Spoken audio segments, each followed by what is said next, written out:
नमस्कार, आप देख रहे हैं कशिश न्यूज और खास खबर के साथ मैं हूं दीपक शर्मा। एनडीए के नेता पीएम मोदी के मिशन 400 को पूरा करने में जुटे हैं। बिहार में लक्ष्य सभी 40 सीट जीतने का है, तो मोदी के विजय रथ को रोकने में जुटे हैं लालू और भरोसा जता रहे हैं अपने परिवार पर, जिसके एक और सदस्य की राजनीति में लॉन्चिंग हुई। बाबा हरिहरनाथ मंदिर में पूजा कर क्या संदेश और संकेत दिए गए, वो हम बताएंगे। लालू की बेटी रोहिणी आचार्य की राजनीति में लॉन्चिंग की। सोनपुर के बाबा हरिहरनाथ मंदिर में जल चढ़ाती रोहिणी आचार्य, साथ में लालू यादव, राबड़ी देवी, मीसा भारती और परिवार के दूसरे सदस्य। माहौल चुनाव का है और ये सियासत में रोहिणी आचार्य की लॉन्चिंग है, जो सारण से आरजेडी की उम्मीदवार होंगी। वैसे इसकी पृष्ठभूमि कुछ दिनों पहले तब दिखी थी जब 3 मार्च की रैली में लालू ने कुछ इस अंदाज में रोहिणी आचार्य का परिचय कराया था। मेरा किडनी का ट्रांसप्लांट हुआ है। हमारी बेटी यहाँ रोहिणी आचार्य बैठी है।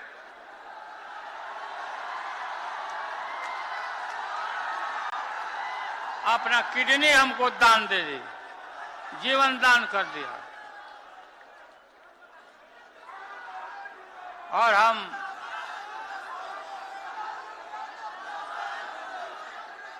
पूरा बीमार जरूर हैं, लेकिन बीमार हम समय पर नहीं हैं। इस बयान के करीब 1 महीने बीतने को हैं। लोकसभा चुनाव का बिगुल बज चुका है। उम्मीदवारों के नाम की चर्चा शुरू हुई। तभी से ये कयास लगाए जाने लगे कि रोहिणी आचार्य को सारण सीट से उम्मीदवार बनाया जा सकता है और हरिहरनाथ मंदिर में पूजा करने के बाद सारण से रोहिणी की उम्मीदवारी तय मानी जा रही है। सारण लोकसभा सीट, जो 2009 के पहले छपरा लोकसभा सीट थी, वहां से लालू यादव 4 बार सांसद रहे हैं। 1977 में छपरा सीट से लालू पहली बार सांसद चुने गए। 1989 में लालू ने दूसरी बार छपरा सीट से जीत दर्ज की। 2004 में लालू तीसरी बार छपरा से सांसद चुने गए और परिसीमन के बाद 2009 के चुनाव में जब सीट का नाम बदलकर सारण हुआ, तब भी लालू की जीत हुई। लेकिन 2014 में लालू ने जब राबड़ी देवी को उम्मीदवार बनाया, तब बीजेपी के राजीव प्रताप रूडी ने राबड़ी देवी को हराया था और 2019 में लालू के समधी चंद्रिका राय को मात दी। एक बार फिर बीजेपी ने राजीव प्रताप रूडी को उम्मीदवार बनाया है और रोहिणी आचार्य से मुकाबले के कयास पर उन्होंने बड़ी बात कह दी। लालू प्रसाद यादव जी जब मुख्यमंत्री थे तो उनके प्रत्याशी के खिलाफ चुनाव लड़ चुके हैं और जीत चुके हैं। लालू जी की श्रीमती जी जो बिहार की मुख्यमंत्री रही हैं और सारण संसदीय क्षेत्र से चुनाव लड़ चुकी हैं, उनसे भी मैं जीत चुका हूँ। उनके समधी के खिलाफ भी मैं चुनाव जीत चुका हूँ। तो अब मुझे लगता है कि सारण की जनता के लिए मेरा कुछ कहना उचित नहीं हो। रोहिणी आचार्य सिंगापुर में रहती हैं और मीसा भारती के बाद लालू यादव की दूसरी बेटी होंगी जो राजनीति के अखाड़े में उतरेंगी। रोहिणी सोशल मीडिया पर खासी सक्रिय रहती हैं और हर मुद्दे पर बेबाकी से राय रखती हैं। लालू यादव को रोहिणी आचार्य ने ही किडनी दी है और पिछले दिनों इसी को लेकर डिप्टी सीएम सम्राट चौधरी ने लालू पर बड़ा आरोप लगाया था, जिसका भी रोहिणी ने जवाब दिया। ऐसे नेता है जो टिकट बेचने में माहिर खिलाड़ी है और लालू जी तो अब अपनी बेटी तक को नहीं छोड़े, पहले किडनी लिए तब टिकट दिया। यही है लालू यादव जी का परिचय। जो व्यक्ति अपने बेटी तक को नहीं छोड़ता हो, उसी का नाम है लालू। सारण लोकसभा सीट के लिए 20 मई को वोटिंग होगी और रोहिणी आचार्य राजनीति में पारी शुरू करने को तैयार हैं। बिहार की राजनीति में लालू यादव का दबदबा रहा है। लालू यादव 1990 में बिहार के मुख्यमंत्री बने, साथ ही 2004 से 2009 तक केंद्र में मंत्री रहे। लालू यादव की पत्नी राबड़ी देवी बिहार की मुख्यमंत्री रहीं। लालू के छोटे बेटे तेजस्वी यादव 2 बार बिहार के डिप्टी सीएम रहे और अभी विधानसभा में नेता प्रतिपक्ष हैं। तो बड़े बेटे तेज प्रताप यादव भी नीतीश सरकार में मंत्री रहे। वहीं मीसा भारती राज्यसभा सांसद हैं। हरिहर नाथ मंदिर में पूजा के बाद मीसा ने कह दिया कि सिर्फ सारण ही नहीं, बिहार की सभी 40 सीटों पर महागठबंधन की जीत होगी।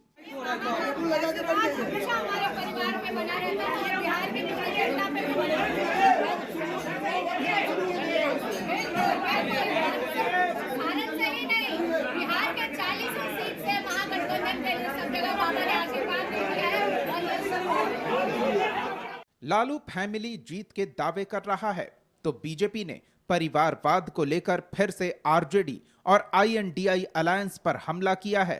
देखिए, वो परिवारवाद की पार्टी है और आप देखे होंगे कि दो ही नहीं, उनके परिवार के कई सदस्य हैं। उनके दो बेटे हैं, दो बेटियां हैं, खुद रहे हैं, माननीय राबड़ी जी रही हैं और न जाने कौन कौन जो चाहे सब उनकी तो परिवार की पार्टी ही है, परिवारवादी पार्टी है।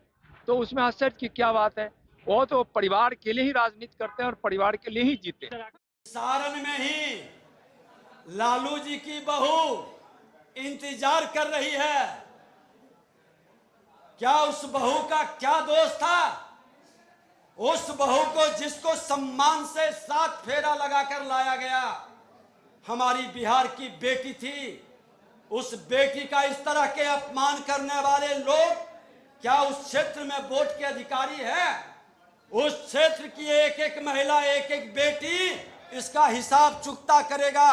सारण में उस बहू की आवाज हर महिला बनेगी और जवाब देगी कि आपकी बेटी और पत्नी और बेटा तक सारण की जनता सिमटी हुई नहीं है। हर बिहार की जनता जवाब देगी। माननीय लालू प्रसाद जी परिवारवाद के पर्याय हैं। तब 5 तो पहले ही से सक्रिय थे, अब 6ठा नंबर और 6 लोग वेटिंग लिस्ट में है। अब वो कब कंफर्म होगा, लालू जी जाने। चिंता का विषय तो माननीय शिवानंद तिवारी, वृषण पटेल, उदय नारायण चौधरी, श्याम रजक जी के लिए है कि अब आपकी भूमिका क्या होगी। आप तो उस पार्टी के अंदर में आपकी कोई भूमिका नहीं है। हालांकि बयान देने में आरजेडी नेता भी पीछे नहीं।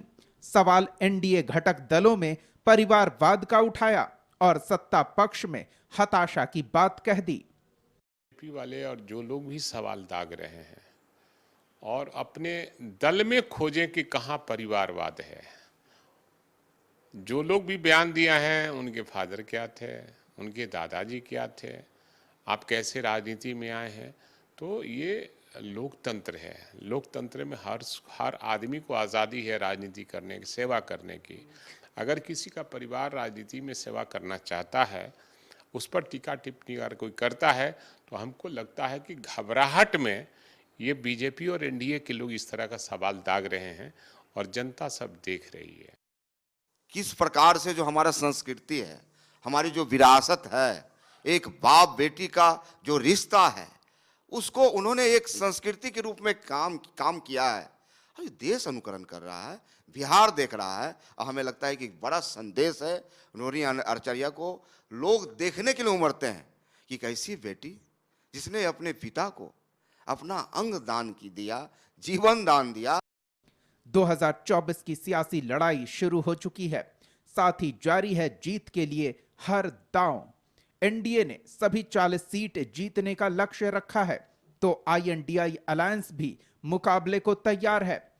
दोनों तरफ से वैसे उम्मीदवारों को उतारा जा रहा है जो जीत की गारंटी हो।